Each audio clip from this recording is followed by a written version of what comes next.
안녕하세요. 아침이 바뀌면 인생이 바뀐다라는 믿음을 주는 남자 아일람 장하식입니다. 오늘 여러분에게 추천 공유하는 내용의 책은 사람을 쓰는 건 공적인 일이다라는 카테고리 사업은 사람이 전부다라는 책으로 해답을 풀어가는 희망의 아침을 열겠습니다. 사람을 쓴다는 것 곧 사회에 공헌하기 위함이다. 그런 의식이 있을 때 비로소 질책할 때는 질책하고 바로잡을 때는 바로잡아야 한다는 신념도 생긴다. 이 세상에는 수많은 기업이 있다. 작게는 개인 상점부터 크게는 수십만 명의 직원이 소속된 대기업까지 업종도 규모도 다양하다.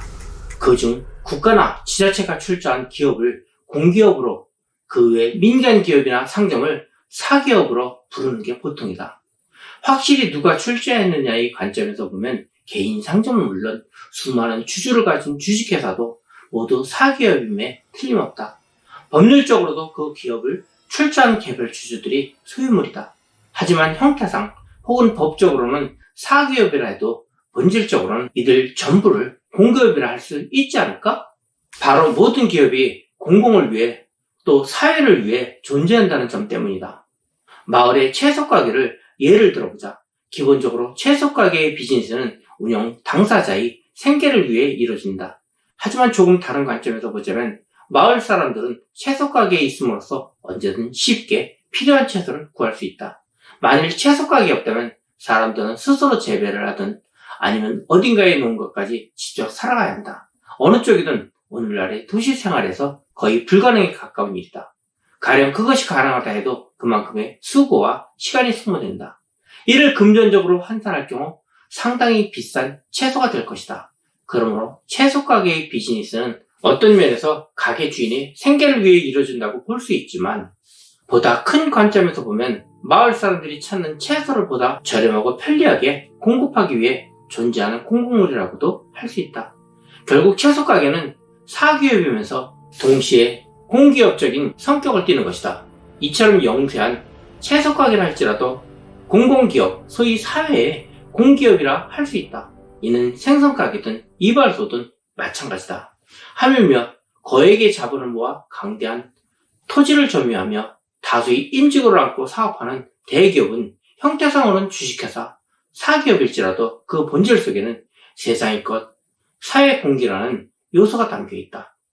사람을 쓴다는 의미를 생각할 때 가장 중요한 건 기업은 사회의 공기라는 인식, 즉 기업의 공공성이라고 생각한다.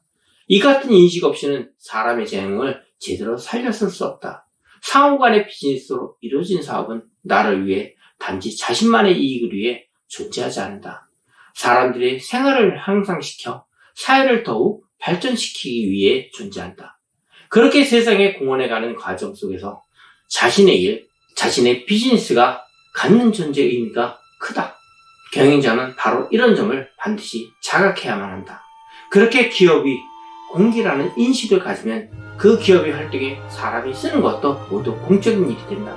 한 개인의 이익만을 위해 사람을 쓰는 게 아니라 세상에 보다 도움이 되기 위해 다른 사람에게도 협력을 구하는 것이다. 가령 채소가게가 정말 한 명을 고용했다고 치자. 그건 그 가게의 주인이 단지 자기만이 좋으려고 고용한 게 아니다. 손님이 많아 가게 안은 항상 붐빈다. 이에 따라 주인 혼자서는 모두 응대할 수 없어 손님들이 기다려야만 한다. 이런 상황에서 무작정 기다려야 하는 불편이 없도록 주인은 점원에게 도움을 얻는다. 손님이 채소를 많이 사서 직접 가져가기 힘들 때는 배달까지 해준다. 즉 가게 주인은 점원들을 고용해 손님이 필요로 하는 서비스를 제공한다.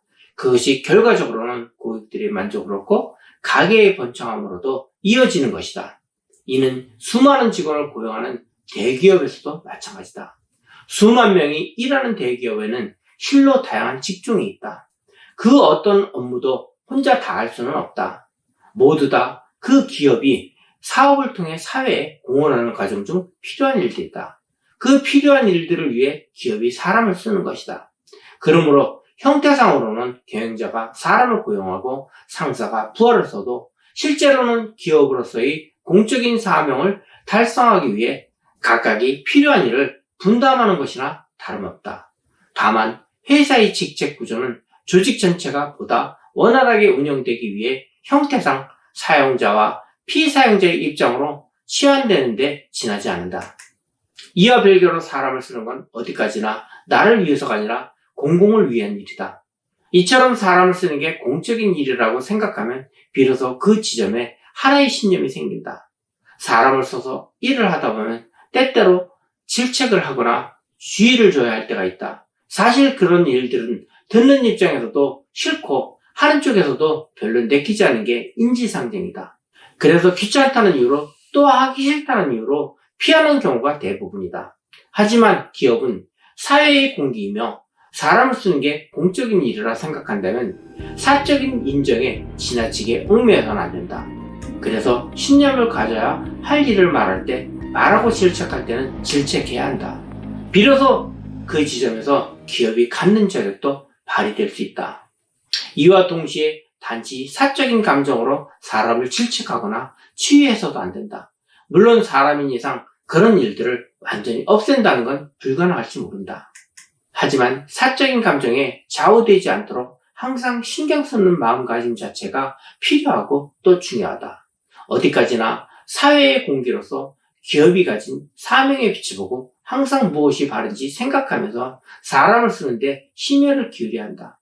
그런 마음가짐을 일상적으로 기르다 보면 마침내 신념을 갖고 사람을 쓸 수 있다. 가령 질책을 하거나 주의를 줘야 할 일이 있어도 상사가 그런 마음가짐에 입각한다면 대부분의 부하는 별다른 불만이나 저항 없이 오히려 기꺼이 받아들이게 된다. 사실 그렇지 않은 모습을 많은 기업에서 볼 수 있다. 지나치게 엄격히 대하거나 때로는 제정신이 아닌 사람처럼 성질을 내기도 한다. 하지만 대부분의 부하는 사사로운 감정에 치우치지 않고 질책하는 상사의 모습을 오히려 감복하고 하나의 인격체로 성장한다. 그런 사례는 우리 주변에서도 자주 볼 수 있다. 결국 그건 그 사람이 사심에 따라 질책하지 않고 공적인 입장에 입각해 질책하기 때문에 가능한 일이다. 사람을 쓰는 경우 우선 이 상호 비즈니스, 상호 업무가 공적인 일이라는 확고한 인식을 가는 데서 비로소 첫걸음을 내딜 수 있다. 사업은 사람이 전부다 중에서 사업을 할 때 인건비를 아끼는 것도 중요합니다. 저는 인건비를 입에 달고 사업을 하시는 분들에게 이런 이야기를 한 적도 있습니다. 혼자 하시면 100% 남잖아요? 제가 이런 말을 하는 것은 그 사람이 생각이 부족하다고 느끼어 폄하하는 말입니다. 모든 것을 혼자 할 수 없게 사람들을 채용하고 직원의 능력에 따라 사업이 성과를 내는 것이라고 저는 믿고 있습니다. 사업의 꿈을 펼치시는 여러분, 아일람과 함께 하시어 지혜가 증폭되어 사업이 폭풍 성장하시길 바랍니다. 감사합니다.